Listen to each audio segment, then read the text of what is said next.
Red Bull's Christian Horner was in hot water in Qatar, while the pressure is on for Saudi Arabia's track build.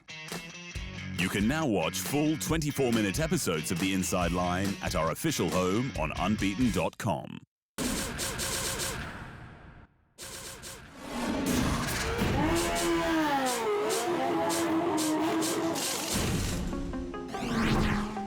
Red Bull team boss Christian Horner has been officially warned but not sanctioned by F1's governing body, the FIA, over comments he made in Qatar over marshalling in qualifying.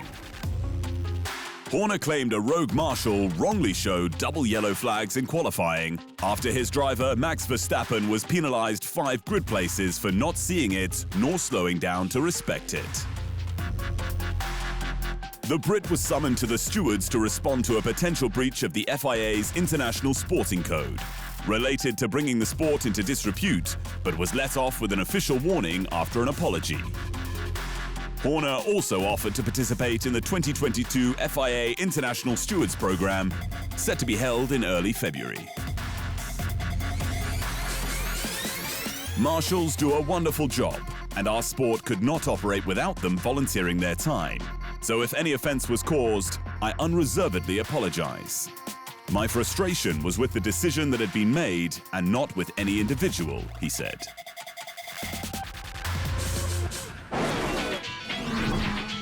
Construction on Saudi Arabia's new Jeddah street circuit is approaching completion, with the latest pictures showing serious progress, though F1 still says the build will go down to the wire.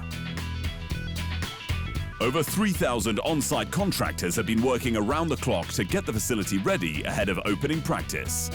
But while the track now looks complete, attention has turned to the surrounding infrastructure.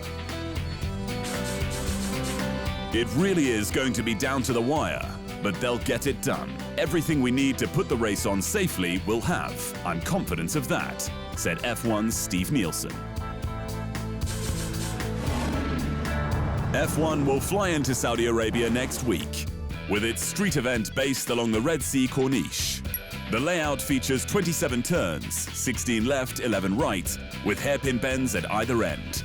And the track's top speed, 322 kilometers per hour, achieved on the run down to the final corner. Next year's Australian Grand Prix at Albert Park is set for capacity crowds after the Victorian state government last week removed all crowd number restrictions for vaccinated patrons. Event organisers were originally planning for 50 to 100,000 visitors to the April 2022 event. But a relaxing of the rules last week, with 90% of the adult population double vaccinated, has seen life return to COVID normal in Melbourne, throwing open the gates at Albert Park. And not a moment too soon, following 2 cancelled Australian events. The timing's right. If Melbourne wants to re-establish itself on the international sporting calendar and the calendar at large, then you've got to be delivering these events. Antonio Giovinazzi may be leaving Alfa Romeo Racing at the end of the season, but he's not wasted time in moving on from F1, with the Italian switching to Formula E and the Dragon Penske Autosport team for the sport's 8th season. Giovinazzi has raced for Alfa Romeo since 2019, though he made his F1 debut in 2017 with the same squad then unbranded as Sauber, when he replaced Pascal Wehrlein for Australia and China. But the writing was very much on the wall for his exit, with Guan Yu Zhou allegedly bringing millions in sponsorship, a fact Giovinazzi alluded to on his Instagram post announcing the change. Formula One is talent, cars, risk, speed, Giovinazzi wrote. But when money rules, it can be ruthless. Giovinazzi, who will be partnered with former F1 aspirant Brazil's Sergio Sete Câmara, will get his first taste of Formula E at the end of the month with a test at Valencia. AlphaTauri rookie Yuki Tsunoda says he needs to work on his fitness, with the Japanese racer admitting he struggled in Brazil.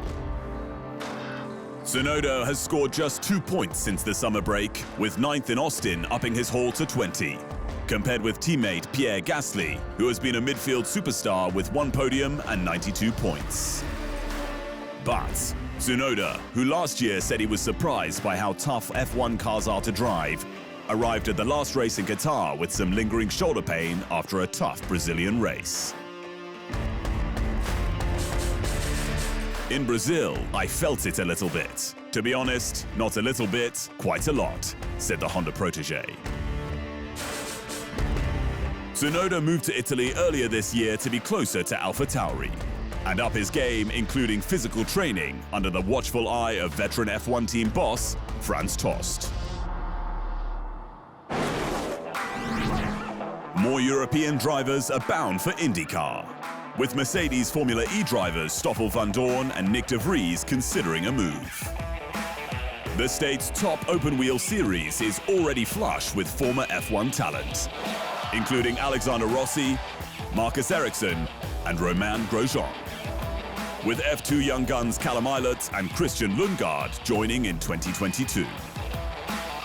But with Mercedes wrapping up its Formula E program at the end of next season, Van Dorn and de Vries are in discussion for drives, with both getting a test next month at Sebring. Van Dorn with Arrow McLaren SP, de Vries with Meyer Shank Racing. And it's something that 2022 rookie Lundgaard says will become more common with IndyCar's profile rising. I think nowadays we've seen a lot of ex-F1 drivers come over.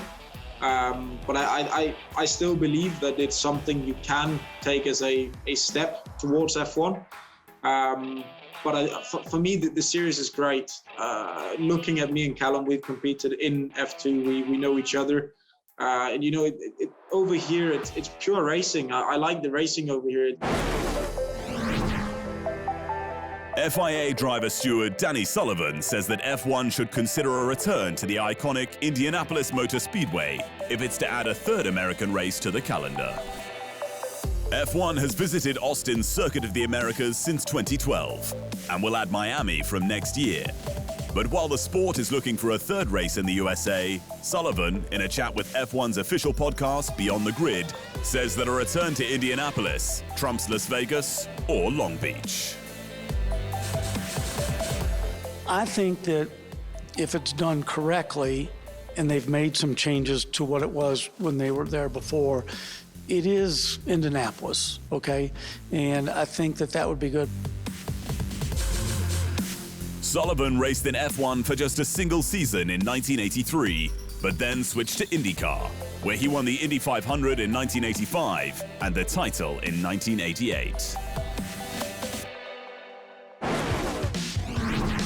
F1's managing director of motorsports, Ross Brawn, says that opening the sport up to social media and improving the race broadcasts has been a huge factor in the explosion of interest from the USA.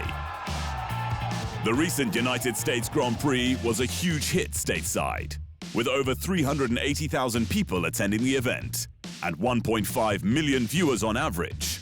But Brawn, in a chat with the Australian Grand Prix podcast In the Fast Lane, says the steps forward have been logical. There was no social media 5 years ago to speak of.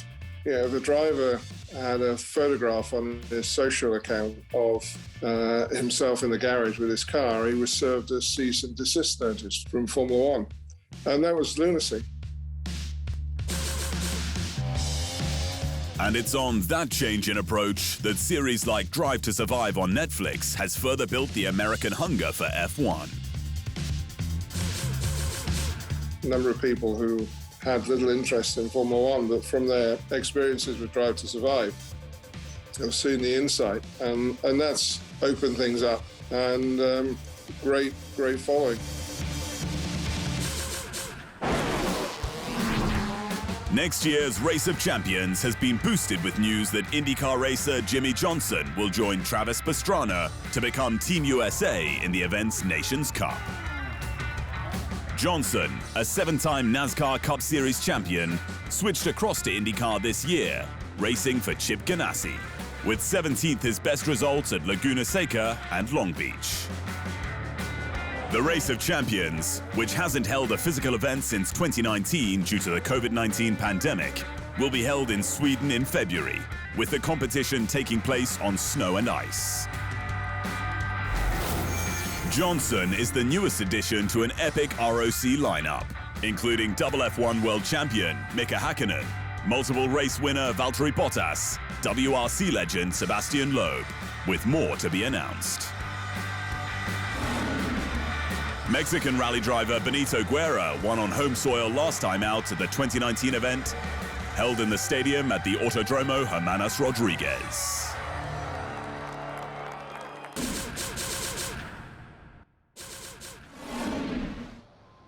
Thanks for watching. To stay up to speed on all things Formula One, make sure you hit the subscribe button.